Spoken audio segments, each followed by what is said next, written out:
Jesus.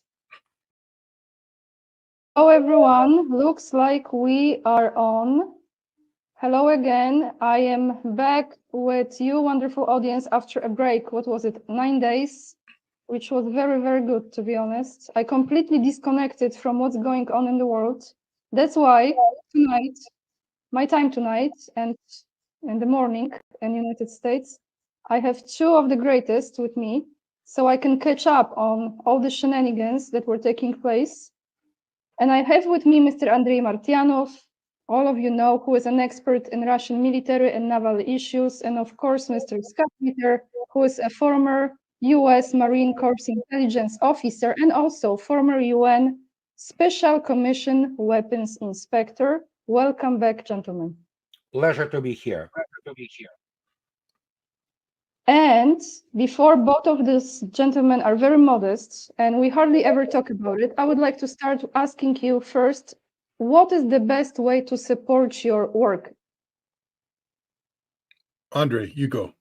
Oh, I have Patreon. Well, I always say, I have Patreon and buy me coffee. One or two coffees. So. Oh yeah. But notice which one it is. Yeah. It's the good one. Yeah, that's the good one. I know. So other than that, that's pretty much it. But yeah, people support me, and sure, absolutely. Maybe we should ask this company to sponsor the videos next time so we can. Oh gosh, that would be awesome. My gosh. Yeah, I should be placing products by now anyway. So but no luck. Well, the best way.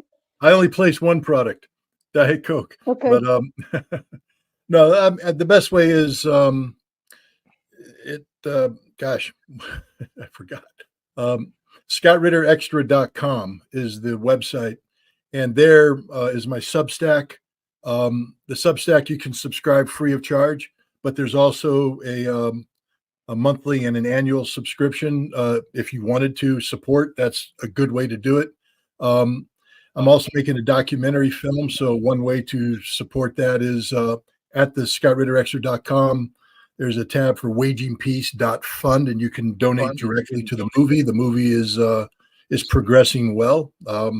There's certain hurdles in terms of production that are matched to available funding. So the more funding support we get, the quicker we can get to those hurdles. But it's progressing well, and that's it. Like I said, I don't put anything behind a paywall. Everything is available. But if people want to support, there are ways within that to do that, and it's greatly appreciated. Yeah. Thank you, Scott. Quickly, before I start with the question, I just want to apologize for my lighting. Another temporary place for me, but all good. We focus on the guests tonight. Also, likes are free of charge, everyone, and they don't hurt. You can share the video if it brings you value. I very, very much appreciate your subscriptions to all of our channels. All the links to Andrei and Scott already are down below this live stream. So let's start. Today, I came across this article on TASS, December the 5th, which is today. Russia still stands ready to talks with Ukraine, said Kremlin spokesman Dmitry Peskov. I will start with Andrei, because I know Andrei is short with time, especially here. Do you believe that those talks will take place, Andrei, and what Russia will achieve with those talks or without those talks, ultimately? Well, Peskov didn't say anything new. What Mr. Putin didn't say, what Mr. Lavrov didn't say, what Mr. Patrushev didn't say. And if you read down there, this news, because as any news organization, they have to report something. He talks about that, yeah, we're ready, but also only on the condition of Ukraine understanding the realities on the ground. And considering the fact that Ukraine obviously has now in constitution, they forbid to talk to Russia whatsoever. So basically, this is the bait, essentially, we're ready to talk, but here are the conditions. And everybody in Kremlin knows that Ukraine cannot possibly physically fulfill those conditions. So the special military operation continues.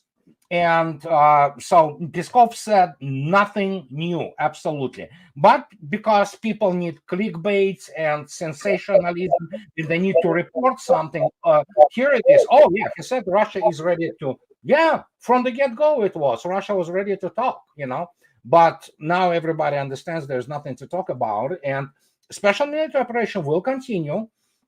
And latest, Mr. Putin's basically speeches to a number of the gatherings from the VDNH in Moscow to other speaking to young scientists and things like that. And he speaks about the Russian nation as a whole and Russian history, and that pretty much gives you a hint what's going to happen to Ukraine.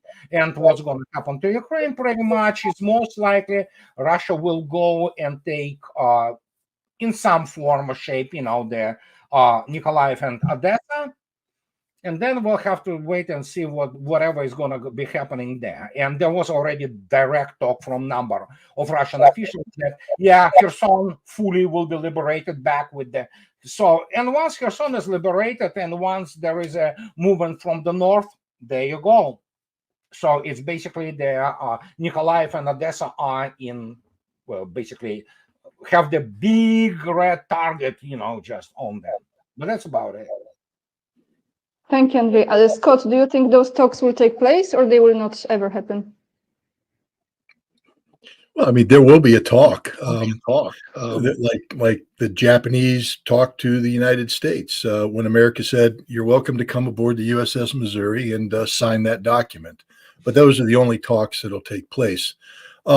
What's curious is the timing of Peskov's remarks, and I think one of the reasons why people are spinning it the way they are is that Seymour Hersh recently published a Substack where he quoted American officials who claimed that there was some sort of ongoing dialogue between Ukrainian General Zaluzhny and the Chief of Staff of the Russian Armed Forces, General Gerasimov, and not only that these talks were taking place, but that Russia was considering to freeze, meaning if the conflict ended today, that would be the limit of the Russian advance, so that the right bank of Kherson would be Ukrainian, much of Donetsk would be Ukrainian, Zaporizhia would be Ukrainian.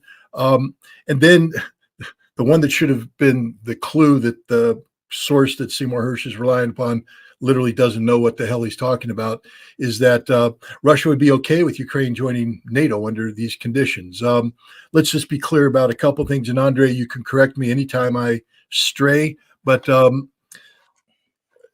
General Gerasimov has no constitutional authority whatsoever to meet and talk with the Ukrainians. None, zero, zap. And he damn sure can't talk about redrawing Russian territorial lines. It's not his remit. That is the remit of the legislature, constitutionally, and the president. Gerasimov has no say. He can't be given that authority by anybody, and it hasn't been given to him regardless. So right off the bat, you know that the source that is talking to Seymour Hersh doesn't know anything about Russia. The next thing is the concept of freezing along the lines. This is an American and European and Ukrainian fantasy that somehow we're in a frozen conflict. We're not in a frozen conflict. We are in the latter stages of the collapse of the cohesiveness of the Ukrainian military. So this isn't a frozen conflict. This isn't going back to the fall and winter of 2022, where Russia needed to freeze the lines to mobilize 300,000 to retrain, re-equip a military capable. That military is there now, and it isn't going to stop. There will be no winter pause at all. It's pedal to the metal, Russia pushing, and that's it. And then Ukraine will never join NATO. Never. I don't know how many times I can say never, but it will never happen. Why do you think Russia went to war? Even when Russia put forward the most beneficial package of concessions, which was the 1 April peace treaty, even in there, Ukraine wasn't joining NATO. That was the best leverage Ukraine would ever have in this conflict, and they weren't going to join NATO. Now that Russia is winning across the board, there's no debate. There's no one in the West today, not a single person in the West who says, "Oh yeah, Ukraine's winning." They've all given up on Ukraine. It's over, because that's the reality. So that Russia would somehow say, "Yeah, we'll end this and we'll let you join NATO." There's not a single Russian mother not a single Russian father, not a single Russian that would let Putin get away with that. Not too many have died. If you want to create the conditions for a Moscow Maidan, go ahead and stop this war and tell Ukraine they can join NATO. People will go into the streets on that one because that's an absolute betrayal, which tells you something about the motives of the person leaking this information. It's total disinformation. I don't know why Seymour Hersh ran with this. He's a good friend of mine, and I'm not going to criticize him, but it's a source that's so easily debunked. To go forward with this, it has to be part of the last gasp effort to create dissent inside Russia, because people will be going, is Gerasimov really talking to Zaluzhny? No, he can't. He's not. He won't. But they put that idea there. Is Russia going to freeze the line? No, they're not. They're still advancing. Is Russia going to give up territory constitutionally? No, they're not going to do anything that was in Seymour Hersh's article. Not anything, but it was planted to create seeds of doubt. Yeah. The Russian people, I think, are smarter than this. They're a hell of a lot smarter than I am about the reality of Russia. There is also one thing which you can easily look up. It's called the Statute of the General Staff of Russian Armed Forces of Russian Federation. And guess what? It's in the open. The functional capabilities and functional tasks of Chief of the General Staff are very well described there. You can easily find it online, and anybody who speaks as Scott speak correctly, from professional point of view, really, Chief of General Staff discussing the territorial things which are related to the fundamental geopolitical issue in not only Europe, globally right now, and you look at this like, wow, they are really to the last, basically bullet in their arsenal, so to speak. If they shoot that kind of, it's garbage, it's BS, Scott, let me ask you here, guys. Let me ask you here. I didn't have this question, but as I listen, it was just born from your conversation. Is there anything, in your opinion, or what was something that surprised Russia the most in unfoldment of the special military operation? Was there anything very surprising, Andrei? Well, the reason I'm laughing because I'm writing the book of it, and believe me, I did horrible thing to myself yesterday. I went online and subscribed for $1 a week to Washington Post. Now I have to declare bankruptcy because I did horrible, immoral things subscribing to Washington Post. The only reason I did it, to have the access to the latest 2-part Washington Post thing. Okay, I'm not going to be beating around the bush. Russians have been supplied, not only surprised, they were stunned by the level of incompetence of the Joint Chiefs of Staff and London Imperial General Staff. It was like, wow. I didn't believe that. I wrote the first book, read the subscribe of my title of the, Losing Military Supremacy, the myopia of the American strategic planning. This is not myopia. This is like lack of any vision whatsoever. It was absolutely. And I was reading, I will be making video after that once I leave our conversation here. I was astounded. I was floored. And when you read the way they were playing, gaming this, using this Swift software, I am on the record. And actually, we, with Scott also, we're very much on the same page here. There is a Geiger or thing, garbage in, garbage out, In order for you to plug in something into the even operational software, which Russians have them, obviously, United States, Pentagon has it, you plug in data, you see what it comes out. But you need to have the reliable, verifiable data sets to even play or game something, especially using your software. Software merely is the tool. But when you really have this guy, like, what's this name? Konstantin Yefremov, senior lieutenant who ran away, and he was telling that Russians are hungry, they don't have, they're demoralized. And, well, the guy basically is, committed a treason Okay, so what he comes in, what does he have to say? He has to sell himself. Okay, so what possibly can the sapper platoon commander know about operational and strategic issues? And so what he comes out and he begins to lie. And he begins to lie how Russian army is decomposing. There's nothing just whatsoever to fight with. There's a hunger. Russians rape women and they beat each other. It's like, my gosh, it's the good old, anti-Soviet propaganda which happened before. And guess what? They take this guy, they take this garbage BS which he was selling them to I don't know, for his gain, whatever the gain will be, financial, the type of the getting citizenship or what have you. He sold that, and they consider it, and they put it into the article in Washington Post. They believe this. When essentially, from the start of the special military operation, when we have been talking to my friends, officers, and about the whole state, it was like, oh my gosh, it's pretty bad. Now, when you begin to see it, confirmation, it's like, wow, it's not even myopia; it's utter sheer incompetence, which is absolutely astounding. That's the most stunning thing Russians experienced. Thank you, Andrei. Scott, what do you think is the most surprising for Russia throughout this? We're talking about it as if it's the end, because it is already the end. It's just not announced yet officially, right? Well, I mean, when you say surprise, first of all, we have to understand that the Russian army that went into this conflict was a peacetime army. So welcome to the reality of war. And sometimes that welcome is fatal as units make tactical errors. The Ukrainians were very well trained, very well equipped. And so, I think the mistake we as observers make, and many observers made, is that when they take a look at a Russian tank burning or dead Russian soldiers, they go, oh, the Russians are incompetent. No, they're not. The Russians just weren't combat experienced. Neither were the Ukrainians. The two sides came together, and you learn hard lessons. And some of those lessons you only learn once, because then you're dead. But the mistake is people look at that and they say, those are the, Russia made mistakes. Russia had to learn. It's war. Russia did learn. Everybody learned. Both sides have adapted to the reality of war very well. I mean, we can criticize the Ukrainians all we want, but they're very professional.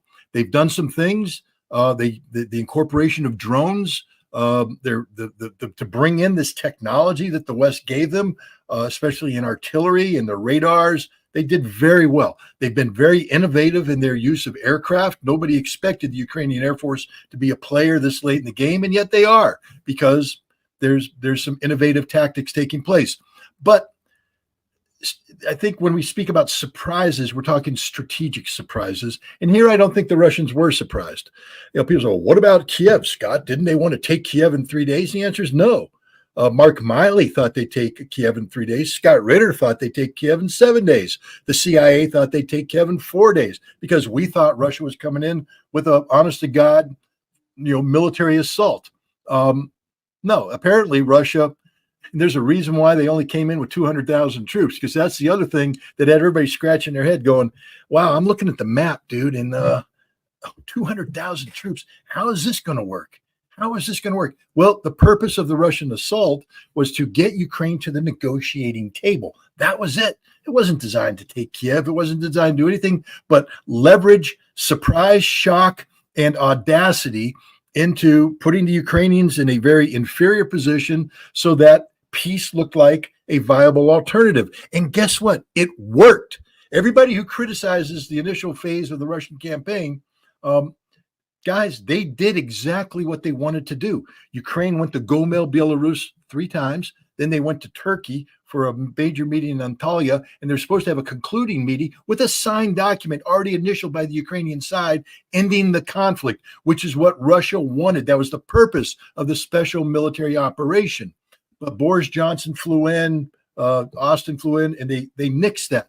So now you're going to say, well, didn't that take Russia by surprise? No, but here's the thing. war is an extension of politics by other means. Vladimir Putin and the Russian leadership, when they entered this conflict, had to be very careful because they were being attacked economically. And the big risk to Russia wasn't that they were going to lose on the battlefield. They were never going to lose on the battlefield. The big risk to Russia is that they would make a mistake economically, that there would be an error economically, that the economy would collapse and thereby engender the potential of domestic unrest, etc. So Russia had to go very slowly.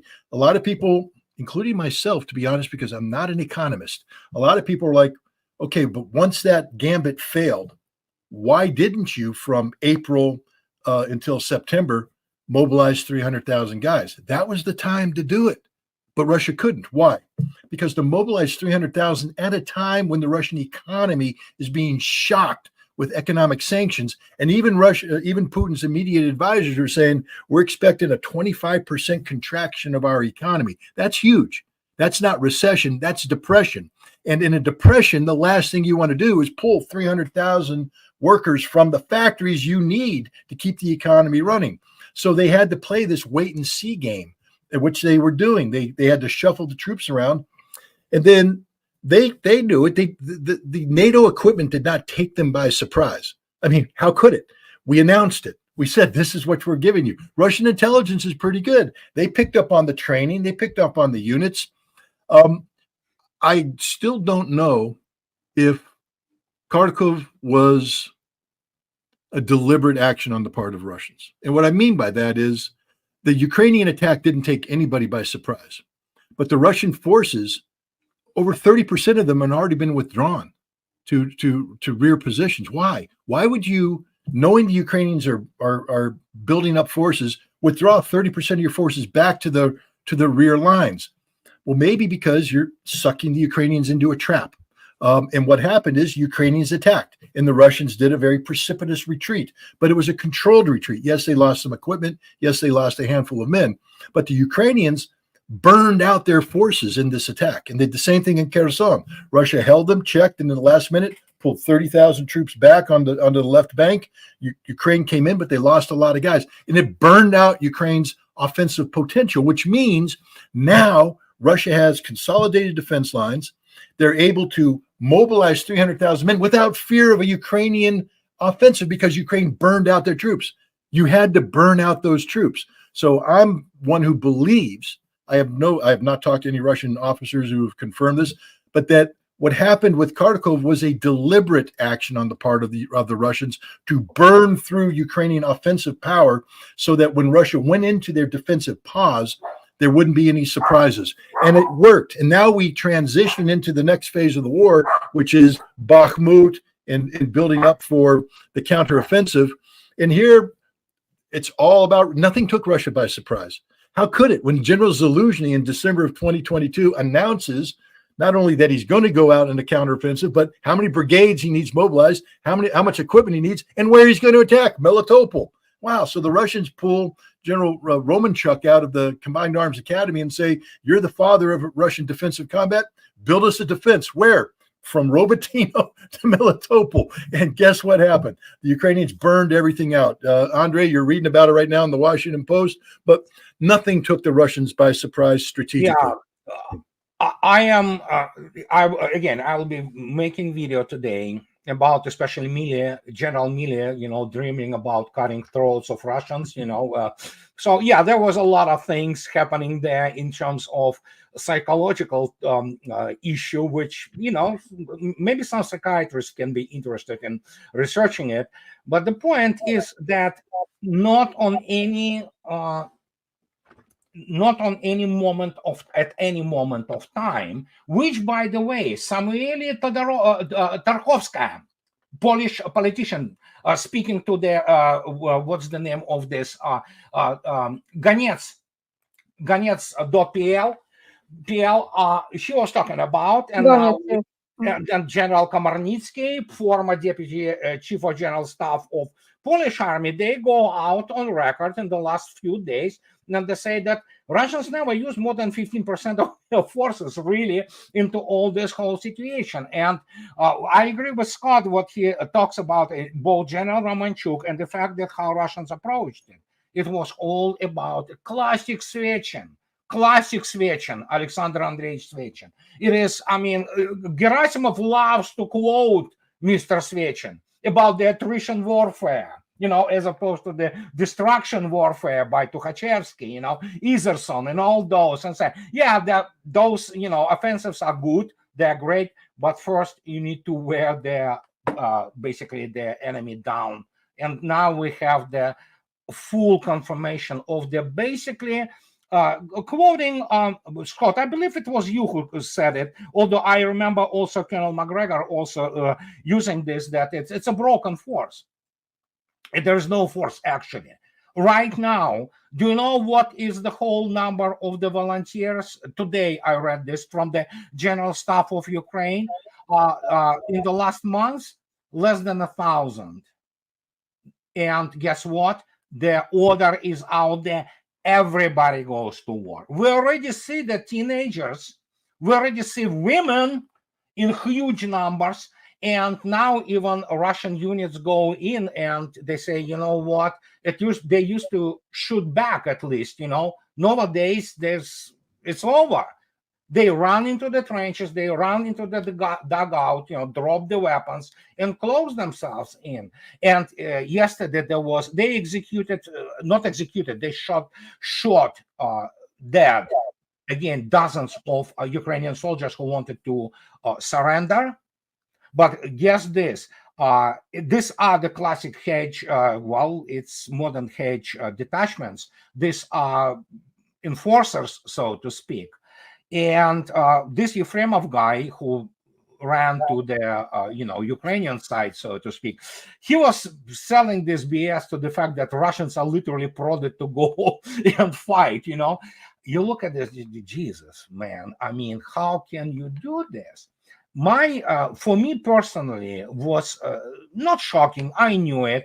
Some people say, oh, they do it deliberately. Oh, well, there are many American officers, especially middle tier, you know, those brigadier generals and colonels who probably sit in the operational planning departments and Pentagon, who understand what is going on.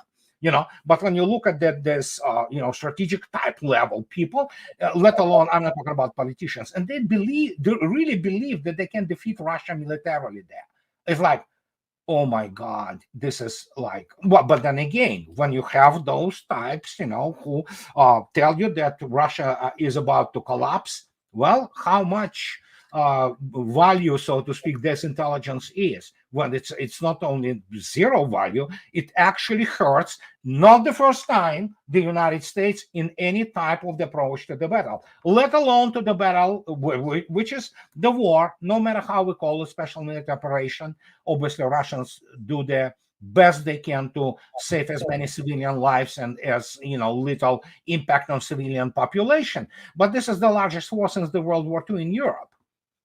And this is absolutely, it's paradigm shift in everything. It's not only drones, but it's the fact that when you look attentively how they were planning, I love this. Get this. Yeah, they have like 30 miles from Zaporizhia to Melitopol. And the question is, they have only 2 highways there, okay? Couple of their basically secondary highways, and the rest is the clean field.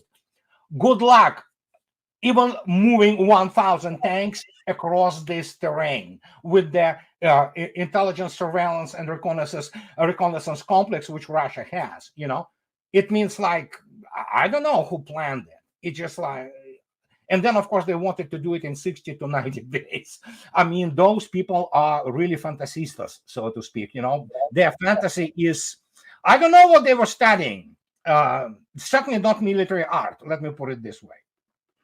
Just to add to that, because Andre keeps asking the question, what were they thinking? What were they thinking about the American military staff? You know, and Andre knows this, we have something in the U.S. military, it's called a foreign area officer. And And generally speaking, as a senior captain, you can apply for the program. As a junior major, you'll be accepted, and you become a specialist in a region. And back in the day, there were Soviet foreign area officers who specialized in the Soviet Union. I fell into that category, although I wasn't as good as the others. I was a very junior person. But you get graduate school in a degree from a good university. A lot of guys went to Georgetown, went to Harvard, went to Kansas, which is a good place. You go and get specialized language training at the Defense Language Institute, and then you used to go to a finishing school in Garmisch, Germany. It was the U.S. Army Russia Institute, and you'd go there for a year or two, where you'd just immerse yourself, and then you'd be sent to do utilization tours in the embassy. We had this wonderful place in Germany, the U.S. Military Liaison Mission, where you got to play James Bond and run around in souped up Mercedes and take pictures of Soviet equipment and try not to get shot. But that's back when we had genuine experts. And back then, to give you an example, you wanted to meet with Soviet counterparts, with Russians, all the time. Why? Well, if you're in the intelligence business, which is what a foreign area officer is, the more contact you have, the more you learn. And some of the times they tell you that it's not spying. I'm not talking about going, stealing documents. It's having a conversation like we are right now, a frank conversation. You sit down at a party, you buy them a vodka, they buy you a whiskey or a beer, and you start talking. He's taking notes, you're taking notes. Not really notes, but mental notes. And then you come back and you reflect on it, and then you go down and you take a look at what people are interested in. You find out that you actually answered a lot of questions, and then you write up these reports, and they get sent in and put into the system, and it adds to the intelligence so that people in headquarters can read it. A bullet will come up. What is the Russians thinking about this? What's the latest Russian thought about this? And you read it, and then you can brief your general about this. And you had informed leadership who were knowing this stuff. Today, there is no contact between the United States military and their Russian counterparts. None whatsoever. So again, I'm not bragging here, but in the last year, I've met more with the Russian ambassador to the United States and the Russian defense attaché, Major General Bubkin, than anybody in the U.S. military has. And that's a sad state of affairs. And I have to tell you, the conversations I had with these gentlemen are just mind-blowing in terms of the insight you get into how the Russians are thinking, why the Russians are thinking. This is what we should be doing so that we can inform our senior leadership about the reality of Russia so that they don't make stupid mistakes like Andrei's been calling them out for. These people are ignorant. They are stupid because they don't know Russia. If you're a Russian foreign area officer today, you are failing your job. You should resign, because if all that's left for you is to debrief some pathetic loser of a platoon commander from the 42nd Motorized Rifle Division, and that's the scope and scale of your insight into Russian thinking, you're done, man. You're a failure. Get the hell out of here. The 42nd Motorized Rifle Division is one of the more combat-hardened divisions in the Russian military. They've been involved in the special military operation from day one. And what their three regiments have done, the 91st, the 70th, and the 71st, in the fighting around Zaporizhia, is nothing but legendary. Nothing but legendary. And this is, if you were a foreign area officer worth your salt, you would have been able to tell those idiots in Ramstein playing their Cora-based computer games that if you think the Russians are going to run, you don't know these units. You don't know these men. You don't know the professionalism of the Russian military. But instead, they have a foreign area officer whose only insight is what he gets from some pathetic defecting loser. And now you know why the Ukrainian counteroffensive failed so badly, and you know why the American leadership didn't know what the hell was going on. Thank you, Scott. There is sorry. Go ahead, Andrei. Go ahead. No, there is the official documents of the Russian Ministry of Defense from the 42nd, from this platoon commander. There's nothing wrong with being platoon commander or sappers. Sappers do an extraordinarily important job.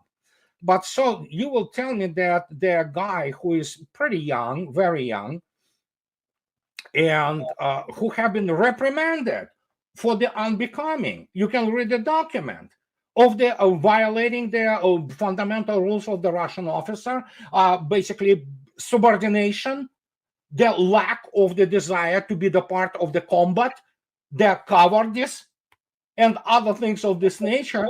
So yeah, that's a good material, isn't it? To brief the whatever the whoever he was talking, whoever was his curator, because this is not the type of the guy you want to believe, but this is precisely the material which United States was getting from Russia for decades now. You have all kinds, be them journalists or that type of people. And you look at this, my gosh, I mean, of course, they will draw you a picture of some Mordor or people where people literally executed, if they don't do things. But in reality is, he has been already kind of condemned by the, again, conduct of unbecoming. He was reprimanded and he was condemned for cowardice, lack of desire to be the part of the combat units, which he was assigned to. So there you go. That's your key. This is everything you need to know. And when you look at this, it's just sad, But well, hopefully the guys in Moscow right now they will help. So I'm sure they're having a lot of fun. I should have probably flown, but no, I just. So in a nutshell, with my simple knowledge here, my simple words. What surprised Russia the most, they knew that the Western leaders are stupid, but they were surprised how much more stupid they actually were. Certainly, if to put it politely like this, it is the same as what economic sanctions. It's you know what? Just to give you example. I already posted today the post in my blog with the famous piece scene from The Fifth Element, when the General Zetzer, in his spaceship wants to destroy this evil planet, and it begins to shoot at it, all kinds of missiles. But this evil planet, instead of, just exploding, it, grows, constantly, and then eventually consumes them. The point is, just to give economic example, MS-21. I'm not going to disclose any secret. I spoke when I was working for the aerospace company. I was chief of the laboratory there, which basically I was stamping things which go into production and go to many aircraft which you probably flew. If you flew 737s or Bombardier, there's a lot of good chance that a lot of parts of this have been, basically approved by me. But the point is, they were already afraid by 2015, 2016 that there is a MS-21, and they knew it's a great aircraft. They knew the engine was coming. And of course, it was the first aircraft in its class, not a Airbus 320, 321, or Boeing 737. It's the only aircraft in its class which has the black wing, which is the composite wing.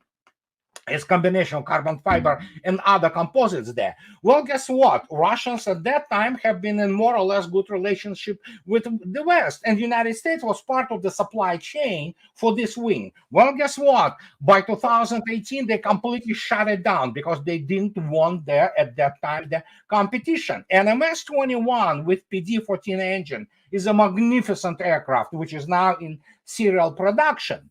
Well, guess what? The Russians were supposed to be what? Yeah, it delayed aircraft somewhat. Guess what? Russians went out and within a 3-year built their basically whole industry, 7 large plants producing carbon fiber and all that thing. Guess what? It now has the Russian black wing completely. This is a fully Russified plane. There's, So that's how you do it, And they were thinking that the nation which flies a Su-57 and makes, maintains International Space Station, it's just like basic logic. There should be something important to understand and all that. They didn't. They, as Christine Lambrecht, the Minister of Defense of Germany, stated that Putin will not be able to shop at Champs-Élysées, in Paris. I believe Putin was about to commit suicide, and his people around him, when they heard about this horrible punishment Not that anybody really cares about rat-infested and urine-smelling Paris, but point is that they don't even understand what shopping in Moscow is, and it's just I cannot even explain. This is the level of the idiocy of people, and I thought they were doing this like for public, for consumption of public. No, they believed it. It's like, Thank you, Andrei. Thank you. And for your sense of humor too, for real. Like, this is so important right now. By the way, hello to everyone watching from Russia, because I know there are many. So we say hello to you. I have 2 more questions, very important questions. Actually 3, depending how much longer Scott can stay, but that's another story. I will jump into United States for a moment, and I will ask you this. What do you think is or will be the impact of the failure of Ukraine, and whatever is going to happen between Israel and Palestine, what will be the impact on Biden administration, gentlemen? May I start, because I want to leave? And Yes, then please. Scott, that's Scott's field. That's, the whole Middle East thing. He is the best guy for that. Probably the best in the world right now, So what I can tell you one thing, because I have to leave very soon. The main issue is, of course, the fact that we are looking at the humanitarian crisis and crime against humanity committed by Israel. This will have fundamental spiritual consequences, and I'm talking about in moral sense. It will will make us to look differently, at ourselves. So Mr. Putin flies next.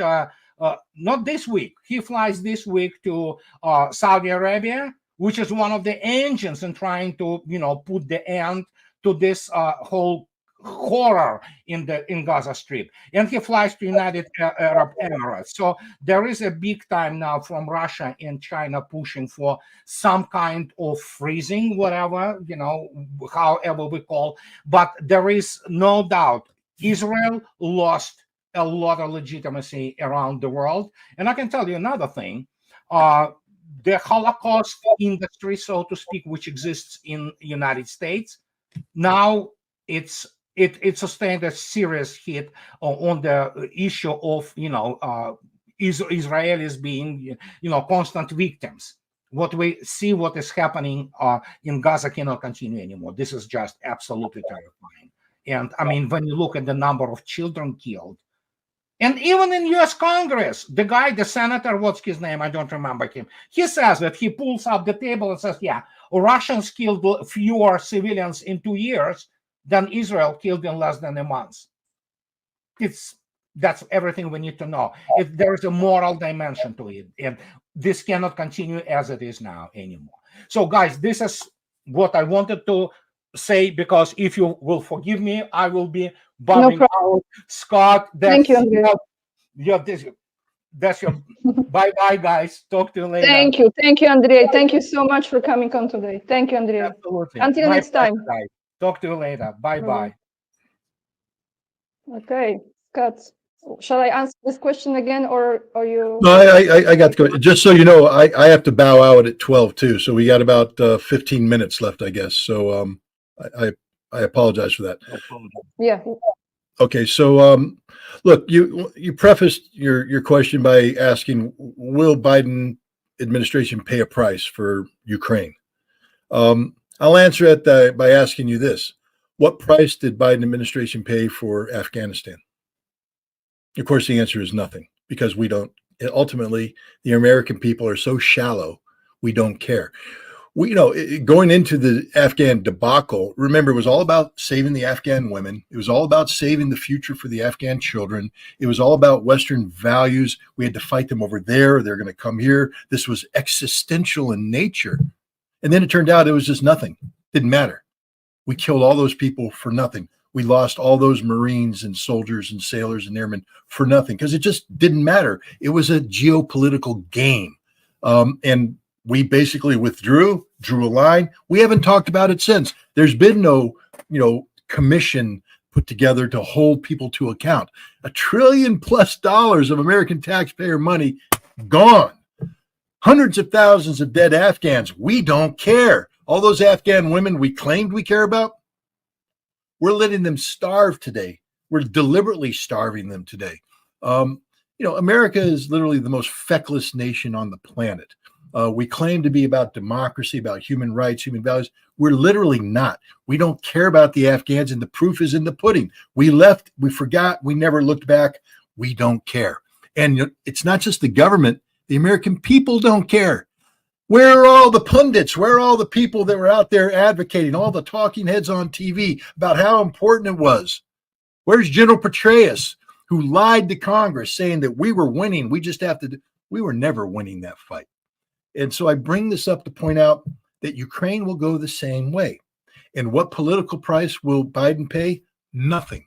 Because Americans don't care about Ukrainians. I know we said we're going to be with them till the end, that they're an extension of democracy. We lied. We don't care about them. We allowed 400,000 of them plus to be slaughtered, tens of millions to be displaced, $1 trillion worth of damaged infrastructure.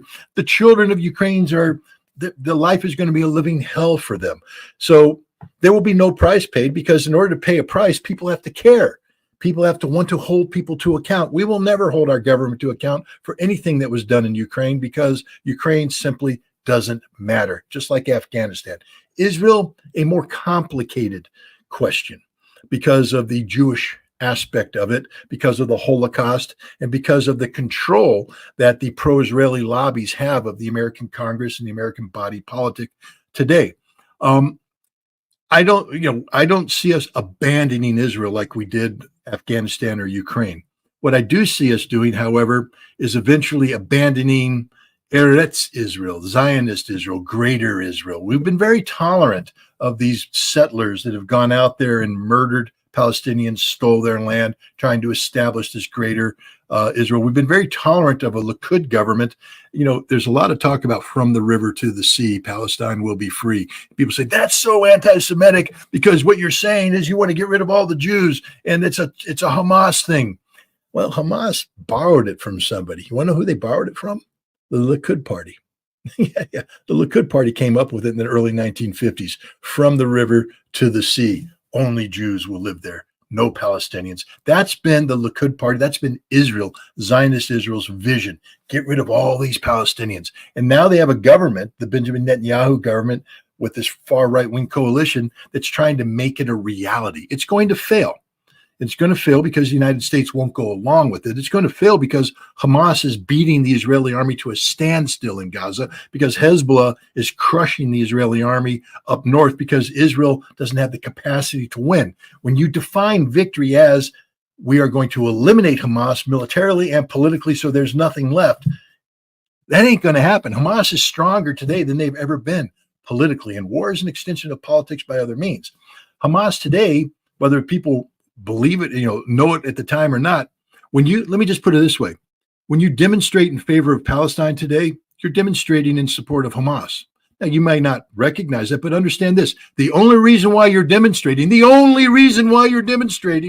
that Hamas launched a successful raid against the Israelis on October 7th. That's the only reason why any of us are talking about this today. On October 6th, Anya, we weren't talking about Palestine. We weren't talking about Palestine in September. August, July, June, go all the way back. We weren't talking about, because it didn't matter. It didn't factor.